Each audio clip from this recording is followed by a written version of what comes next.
I'm George. I'm going to show you how to set up the Irrigatia tank series of controllers. That's including the C60, the C120 and the C180. These are the contents of the box.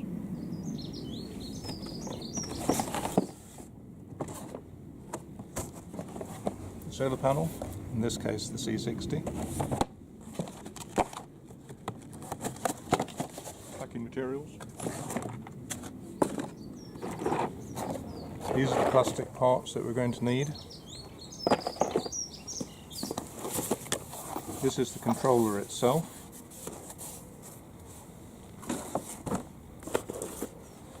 Battery. The inlet tube and filter for the micro pump. And the main tube. This is the controller. And this is a bag which contains the hose connectors, the fittings for fixing to the fence or wall, the anti-siphon device, and this is the water sensor.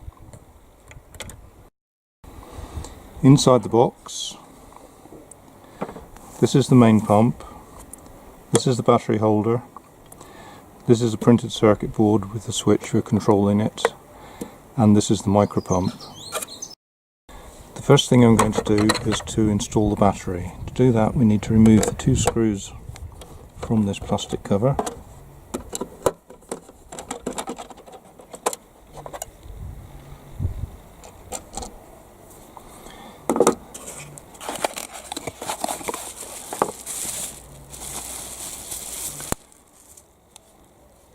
Place the battery inside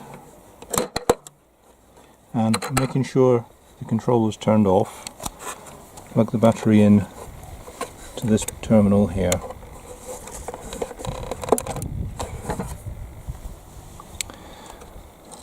Then replace the cover.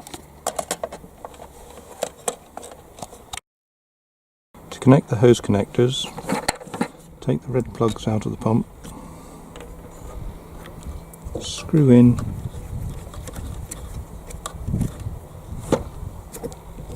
and tighten up.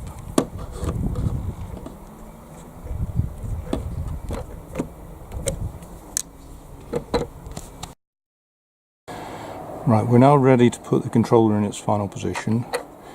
These are the fixing screw holes here.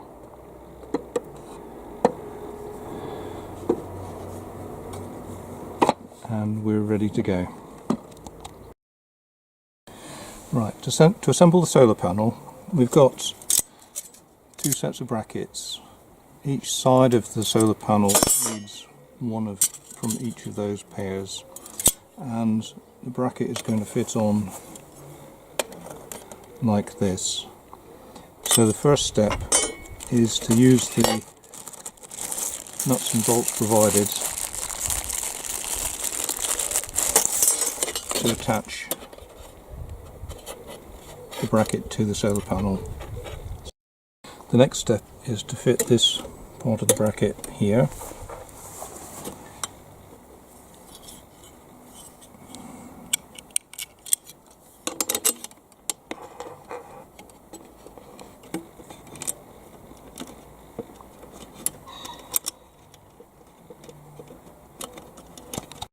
Final nuts into here yet. We need to fix it in position, and in order to do that we're going to be able to fold these up like this. Right, I'm now setting the angle of the solar panel by putting the bolt through the little hole there and then the wing nuts on the end.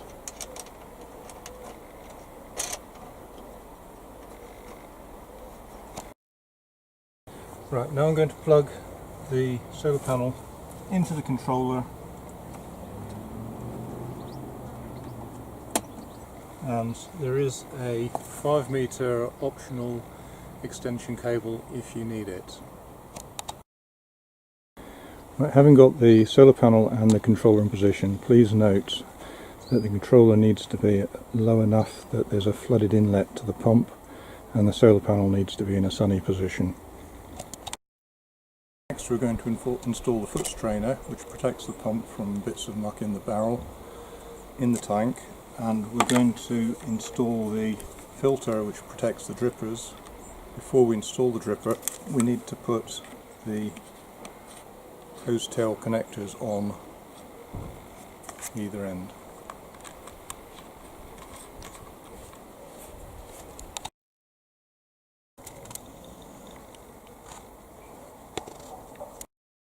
Now that we have the filter connected up to the pump, which is down here, and which is lower than the level of the water in the tank, we have connected another pipe to the pump outlet.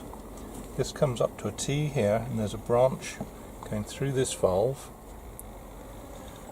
which runs back to the tank, and this valve is used for regulating the pressure in the delivery lines which are coming each way from this T up here. We've also installed the anti-siphon device here. This needs to be higher than the level of the water in the barrel, and what it does is it prevents water from siphoning from the tank to the plants when the pump stops. I'm now going to show you how we fit the various components together. The large components like the elbows, the big valves and the T's, we push into the pipe. Smaller components, which we need for attaching the irrigation systems, require a punch hole, and then we can push the component, in this case a valve, into the tube, or if a valve isn't required, a nipple. The irrigation kit can then be connected using the 4mm pipe supplied with it by pushing that on firmly.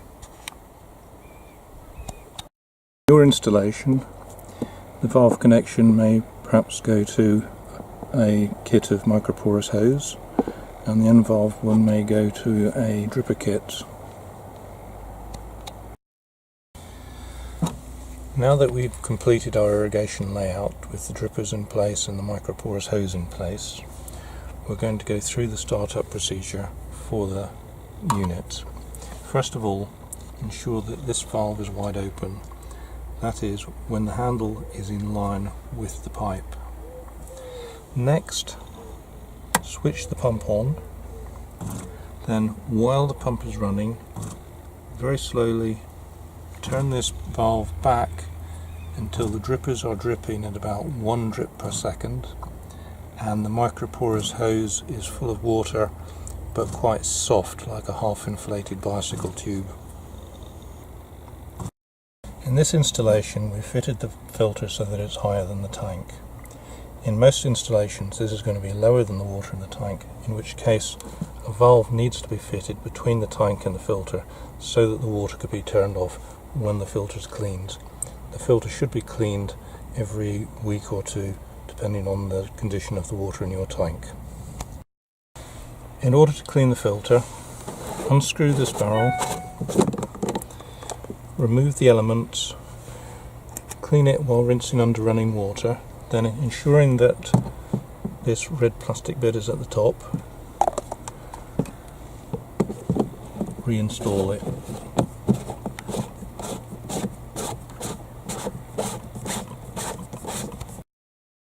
That was showing you how to use a foot strainer in the tank with the pipe coming out through the top of the tank to your pump. There are also drawings on the internet on our website showing you how to install it using the valve at the bottom of your tank.